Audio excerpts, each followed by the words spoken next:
তুলি ছিল তার বাবা মায়ের একমাত্র আদরের মেয়ে। শহরে আরামায়েশে বড় হওয়া তুলি কখনো কল্পনাও করেনি তার জীবনে কি ঘটতে চলেছে। তুলি পড়াশোনা শেষ করে সে একটা নামী কোম্পানিতে গ্রাফিক ডিজাইনার হিসেবে কাজ করছিল। জীবন ছিল স্বাভাবিক স্বপ্নে ভরা।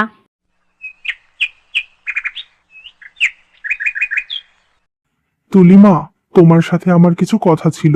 অনেকদিন হলো বলতে চাইছিলাম, কিন্তু তুমি ব্যস্ত থাকায় আর সময় হয়নি। আজ যখন বাড়িতে আছো তখন ভাবলাম বলেই দেই। হ্যাঁ বাবা, বলো কি বলবে। তুমি কিছু বলতে চাও, এটা বলার জন্য আবার অপেক্ষা করতে হবে নাকি? যখন ইচ্ছে আমাকে বলতেই পারতে। যাই হোক, বলো, কোনো কি প্রবলেম হয়েছে? না মা, কোনো সমস্যা না। আসলে তোমার বিয়ের জন্য আমি একটা খুব ভালো পরিবারের ছেলে পেয়েছি। ছেলেটি গ্রামে থাকে। ওদের পরিবার খুবই ভালো, আমাদের সম্মান রক্ষা করবে এবং ছেলেটি তোমাকে খুব ভালোভাবে রাখবে। বাবা, আমি বুঝতে পারছি যে তুমি আমার জন্য ভালো কিছুই চাও, কিন্তু আমি শহরের জীবন ছেড়ে গ্রামে গিয়ে কেমন করে মানিয়ে নেব? সেটা আমি কিছুতেই পারবো না বাবা। আমি তো শহরের এই পরিবেশে অভ্যস্ত। মা, আমি জানি তোমার জন্য এটা কঠিন হতে পারে, তবে তুমি বিশ্বাস করো, এই ছেলে তোমার প্রতি খুব যত্নশীল হবে, তার পরিবার আমাদের সম্মান দেবে এবং তোমার জন্য একটি সুশোভন জীবন নিশ্চিত করবে। হ্যাঁ মাতুলি, আমি খুব ভালোভাবে জানি তোর জন্য এটা খুব চ্যালেঞ্জিং হতে পারে, কিন্তু তোর বাবার ইচ্ছে তোকে ওই গ্রামেই বিয়ে দেবে। তুই যদি এই সিদ্ধান্ত গ্রহণ করিস তাহলে আমরা দুজনেই অনেক খুশি হব মা। আর তাছাড়া এই শহরের জীবন আর গ্রামের জীবন একদম অন্যরকম। গ্রামের বেশিরভাগ ছেলে খুবই শান্ত আর ভদ্র হয় মা, সেই ছেলেটি তোর জন্য খুব ভালো হবে। কিন্তু মা, আমি গ্রামে গিয়ে নতুন পরিবেশে একদম ভিন্ন একটা জগতে কেমন করে মানিয়ে নেব সেটা আমি ভাবতেই পারছি না। তবে আমি এটা বুঝতে পারছি যে তোমাদের জন্য এই বিয়ে করাটা খুবই গুরুত্বপূর্ণ। তুলিমা, আমরা তোমার খারাপ কখনোই চাই না। তুমি এখন বড় হয়েছো, নিজের সিদ্ধান্ত নিজেই নিতে পারো, কিন্তু বাবা মা হিসেবে আমাদেরও একটা দায়িত্ব থাকে। আর সেই দায়িত্ব থেকেই বলছি মা, শহরের কোনো ছেলেকে বিয়ে করলে তুমি অনেক কিছুই হয়তো পাবে, কিন্তু একটা গ্রামের নম্রভদ্র ছেলের কাছ থেকে সেই সবকিছু পাবে যা তোমার জীবনের সবচেয়ে বেশি প্রয়োজন, যা 1000 টাকা দিয়েও কোনোদিন কেনা যায় না। ঠিক আছে বাবা, আমি তোমার এই প্রস্তাব গ্রহণ করছি। আমি গ্রামে গিয়েই আমার নতুন জীবন শুরু করব এবং আশা করি আমি সবার সাথে ভালোভাবে মানিয়ে নিতে পারবো। আমি শুধু চাই তোমরা সব সময় আমার পাশে থাকো। আমরা তো সবসময়ই তোর পাশে আছি মা, তোর মঙ্গল হোক, সারাটা জীবন তুই ভালো থাক। এভাবেই তারা বেশ কিছুক্ষণ কথা বলতে থাকে। এরপর কয়েকদিন যাওয়ার পর তুলি আর সোহানের বিয়ে সম্পূর্ণ হয়। এটা কেমন বাড়ি? পুরো বাড়িটাই মাটির তৈরি। এখানকার নির্মাণ আর পরিবেশ তো একদমই গ্রামীণ। আমার শহরের অভ্যাসের সাথে তো এর বিন্দুমাত্র মিল নেই। আমি এখানে কি করে থাকবো? কেন যে মা বাবা আমাকে এই রকম ঘরে বিয়ে দিল? এসো বৌমা, ভেতরে এসো। দাঁড়িয়ে আছো কেন? আমি জানি এটা তোমার জন্য একদম নতুন পরিবেশ, কারণ তোমার বাবার বাড়ির সাথে এ বাড়ির কোনো মিল নেই। তাই এই পরিবেশে মানিয়ে নিতে তোমার একটু অসুবিধাই হবে। তবে হ্যাঁ মা, তুমি এখানে সবার কাছ থেকে অনেক ভালোবাসা পাবে এবং এ বাড়িতে একদম নিজের মতো করে থাকবে, কোনো সংকোচ করবে না।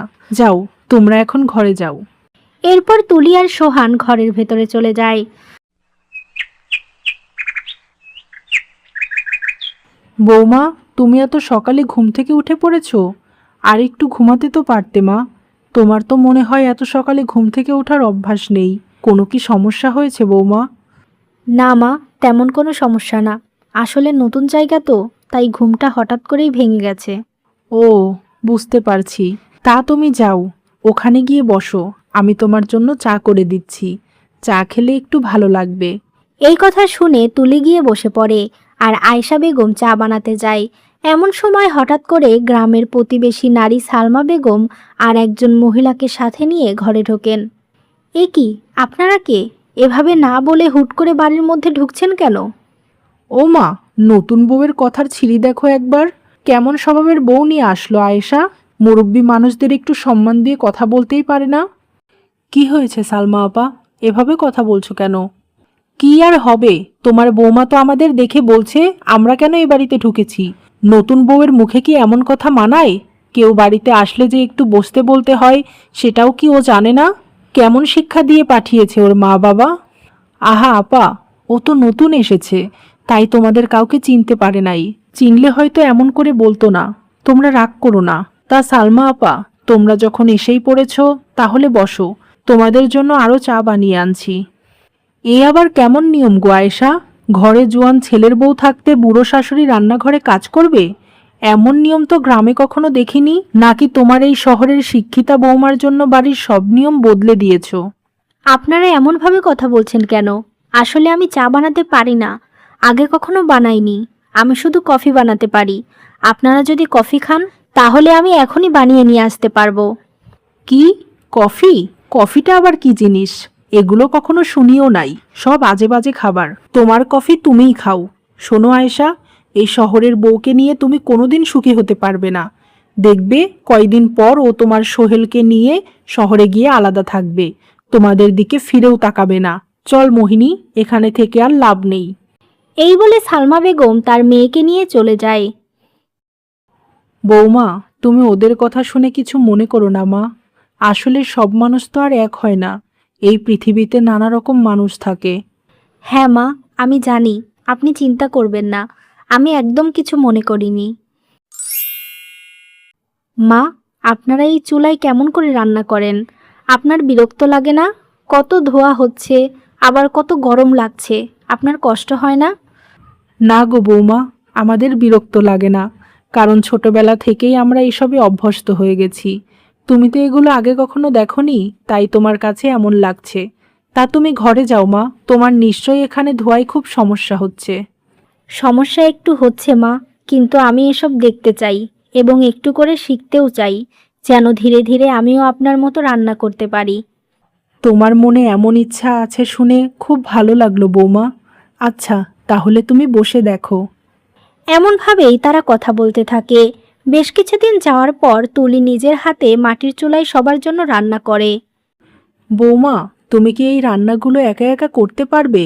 আগে তো কখনো রান্না করনি। আমি তোমাকে একটু সাহায্য করি, কেমন? না মা, আপনার কিছু করতে হবে না, আমি নিজেই করতে পারবো। আসলে আমি চাই আপনার কোনো সাহায্য ছাড়াই আজ আমি রান্নাটা করি।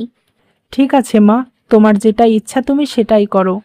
কিন্তু প্রথমবার রান্না করলে কারো একটু সাহায্য নিতে হয়। আপনাকে এখন সাহায্য করতে হবে না মা।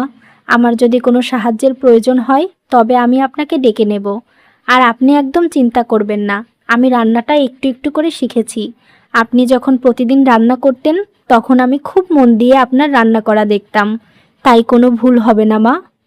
ঠিক আছে, তাহলে তুমি রান্না করো, আর সাহায্যের প্রয়োজন হলে ডেকো। এরপর আয়েশা বেগম সেখান থেকে চলে যায় এবং তুলি রান্না শেষ করে। কিছুক্ষণ পর তুলি সবাইকে খেতে দেয়। বাহ তুলি, এতগুলো খাবার কি তুমি একাই রান্না করেছো? তরকারির কালারটা দেখে তো মনে হচ্ছে খুব ভালো হয়েছে। আমি জানি না কেমন হয়েছে, জীবনে প্রথমবার রান্না করলাম, তাও আবার মাটির চুলায়। বাবা, মা, সোহেল, আপনারা সবাই খান, খেয়ে বলেন রান্নাটা কেমন হয়েছে। এরপর সবাই খাওয়া শুরু করে। তুলি অধীর আগ্রহে তাকিয়ে আছে। ওহ বৌমা, খুব ভালো হয়েছে রান্নাটা। একদম আমার মায়ের হাতের রান্নার মতো স্বাদ হয়েছে। এত ভালো খাবার আমি অনেক দিন খাইনি। হ্যাঁ বৌমা, আসলেই খুব ভালো হয়েছে। আমার তো মনে হচ্ছে আমার রান্নার থেকেও সুন্দর হয়েছে এটা। সবাই তুলির রান্নার খুব প্রশংসা করতে লাগলেন। এরপর খাওয়া শেষ করে তারা যে যার ঘরে চলে যায়।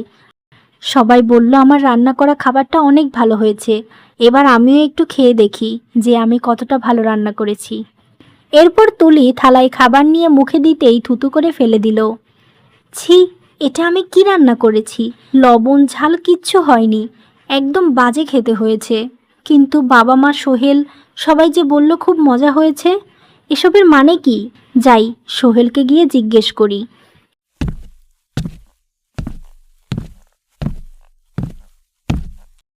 সোহেল, তোমরা কেন আমার সাথে মিথ্যা বললে? তোমরা কি চাও না যে আমি ভালোভাবে রান্নাটা শিখি? যখন রান্নাটা এত খারাপই হয়েছে তখন মা বাবা কেন বললেন রান্নাটা খুব ভালো হয়েছে? আমার রান্নাটা যেমন হয়েছে সেটাই যদি আমাকে বলতো তাহলে নিশ্চয়ই পরের বার আমি এর চেয়ে ভালো করার চেষ্টা করতাম। তুলি, তুমি আমাদের ভুল বুঝছো। আমার মা বাবা তোমাকে খুব ভালোবাসেন, তাই তারা চাননি যে তুমি কষ্ট পাও। তুমি প্রথমবার এত কষ্ট করে রান্না করেছো, তাই ওনারা তোমার মন ভাঙতে চায়নি। ঠিক আছে, বুঝলাম মা বাবা আমাকে খুশি করার জন্য মিথ্যা বলেছে, কিন্তু তুমি তুমি কেন সত্যিটা বললে না? তুমি তো বলতে পারতে। কারণ মা আমাকে খাওয়ার আগেই বলে দিয়েছিল যে আজ তোমার রান্না যেমনই হোক না কেন আমি যেন চুপচাপ খেয়ে নেই এবং কোনো কথা না বলি। আর শোনো তুলি, তুমি নিশ্চয়ই ওই খাবারটা খেতে পারোনি, তাই মা আমাকে আগেই বলে রেখেছে যে রান্নাঘরে তোমার জন্য আলাদা ভালো খাবার রাখা আছে, সেটা তুমি গিয়ে খেয়ে নাও। সত্যিই সোহেল, তোমার বাবা মা অনেক ভালো। এমন শ্বশুর শাশুড়ি পাওয়া সত্যিই ভাগ্যের ব্যাপার। এভাবেই তারা কথা বলতে থাকে। এমনভাবেই বেশ সুখে শান্তিতে তুলির দিন কাটছিল।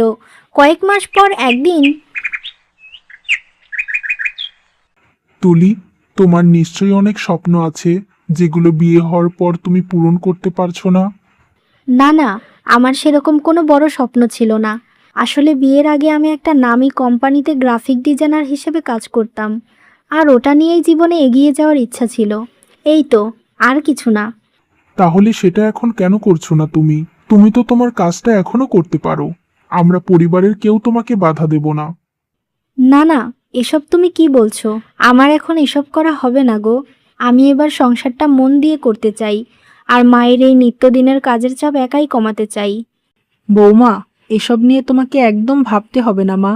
বাইরের কাজ করেও সুন্দরভাবে সংসারের কাজ করা যায় যদি তোমার নিজের ইচ্ছা শক্তি থাকে। তাই তুমি যদি তোমার ওই কাজ নিয়ে আবার এগোতে চাও তাহলে আমাদের কোনো আপত্তি নেই। আর তুমি একটা এত শিক্ষিত মেয়ে, তুমি কেন আমাদের মতো শুধু ঘরের কাজ নিয়ে জীবন পার করবে? ঠিক আছে মা, আমি না হয় আমার স্বপ্ন পূরণ করব, কিন্তু এই গ্রাম থেকে প্রতিদিন কি শহরে যাওয়া সম্ভব বলেন? যাব কিভাবে? বৌমা, তুমি ওসব নিয়ে চিন্তা করো না। আমি তো প্রতিদিন গাড়ি নিয়ে শহরে যাই। আমি তোমাকে প্রতিদিন গাড়ি করে শহরে দিয়ে আসবো। আবার তোমার আসার সময় হলে আমি নিয়ে আসবো। হ্যাঁ, এটা খুব ভালো উপায়। বাবা তো প্রতিদিন গাড়ি চালায়, তাহলে আমিও একটি নিশ্চিত হতে পারবো। আর তুলি, আমিও মাঝে মাঝে তোমাকে অফিস থেকে আনতে যাব। ঠিক আছে, তাহলে আমি আজকেই আমার স্যারকে কল করে আবার জবের বিষয়ে কথা বলছি। এরপর তুলি তার ঘরে গিয়ে স্যারের সাথে কথা বলে চাকরি চূড়ান্ত করে।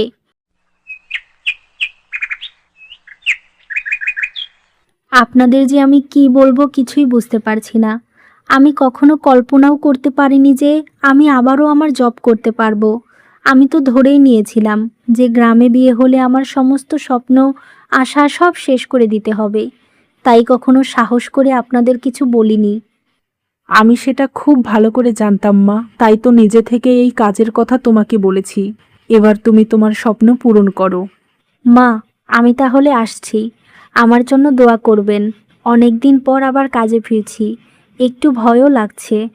ঠিক আছে মা, তোমার জন্য অনেক দোয়া রইল। ভালোভাবে যেও। আর এই নাও, এই টিফিন ক্যারিয়ারে খাবার নিয়ে যাও। বাইরের কোনো খাবার খেও না, শরীর খারাপ হবে। এরপর তুলি তার শ্বশুরের সাথে অফিসে চলে যায়। তারা যাওয়ার কিছুক্ষণ পরেই পাশের বাড়ির সালমা বেগম আয়েশা বেগমের কাছে আসে। কি গো আয়শা, তোমার বউ সকাল সকাল ব্যাগ নিয়ে কোথায় গেল? তার বাপের বাড়ি বুঝি? না গো আপা, আসলে আমার বৌমা শহরে চাকরি করতে গেছে। আগেও এই চাকরিটা করত, তাই সোহেলের বাবা ওকে সাথে নিয়ে গেল। বাহ, তাহলে তো খুব ভালো। তুমি চাকরিজীবী বউ পেয়ে গেলে। মাস গেলে অনেকগুলো টাকা পাবে তোমরা। তোমরা তো এখন বড়লোক হয়ে যাবে, কি বলো? ছি ছি আপা, তুমি এসব কি বলছো?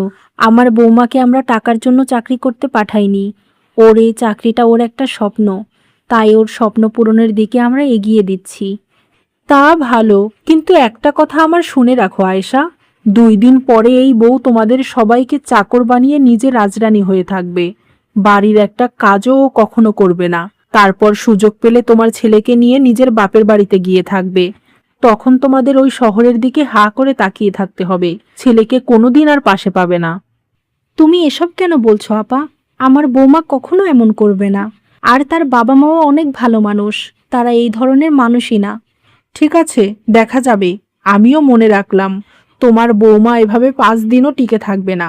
দেখে নিও, তোমাদের সাথে সেই সবই হবে যেগুলো আমি বললাম। এই বলে সালমা বেগম চলে যায়। এভাবেই তুলি প্রতিদিন অফিসে যেত, আর এই দেখে পাড়ার লোক সোহেলের পরিবারকে অনেক কথা শোনাতো। দেখতে দেখতে কেটে গেছে 6 বছর। এখন সোহেল আর তুলির ঘরে 4 বছরের একটি মিষ্টি মেয়ে আছে, যার নাম পরশ। তুলি এখন বাড়ির সমস্ত কাজ পারে এবং সে গ্রাফিক ডিজাইনার হিসেবেও সফলভাবে কাজ করছে।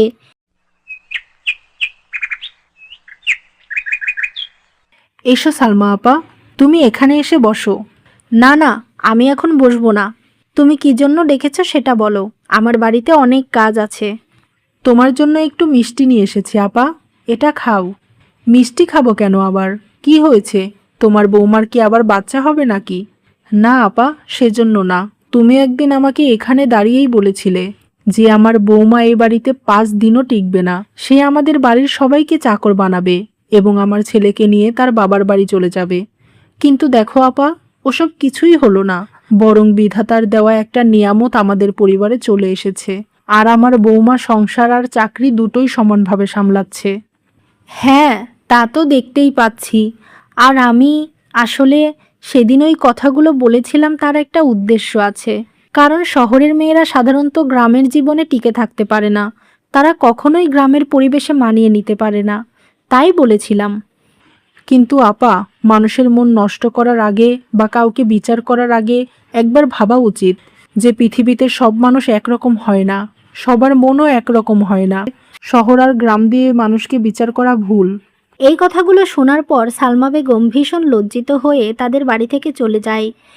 এমনভাবেই তুলি এখন গ্রামের বউ হয়ে খুব সুখে শান্তিতে জীবন কাটাতে থাকে।